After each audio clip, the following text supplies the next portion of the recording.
BC మేధావులందరికీ కూడా ప్రత్యేకంగా ఒక మంచి ప్రయత్నం అయితే సినడా చేస్తున్నారు, దీనికి బీజం చేస్తున్నారు. బీసీ ఇంటెలెక్చువల్స్ అందరూ కూడా ఒక వేదిక మీద తీసుకొచ్చి రాజకీయాలకు అతీతంగా బీసీ రాజ్యాధికార సాధన వైపుగా ప్రయత్నం చేయడం అనేటువంటిది నిజంగా అభినందించాల్సిన విషయం, ప్రశంసించాల్సిన విషయం. అంటే ముఖ్యంగా మనం ఒకటి విస్మరించకూడని విషయం, బీసీ రాజ్యాధికారం అయితేనేమి 40% రిజర్వేషన్ అయితేనేమి ఇంకొకటి అయితేనేమి అంటే అగ్రవర్ణాలపై కసిపెంచుకుంటే బీసీ రాజ్యాధికారం వస్తుంది, నిజమైన బీసీ వాదం అనుకోవడం ముమ్మాటికి పొరపాటు.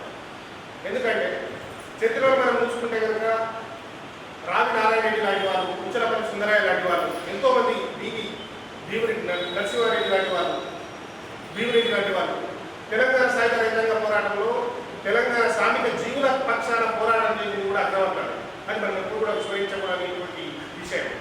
ఈరోజు కూడా మన రాష్ట్ర గౌరవ ముఖ్యమంత్రి వర్యులు అనేక ఒక సాహసోపేతమైనటువంటి అడుగుని చెప్పి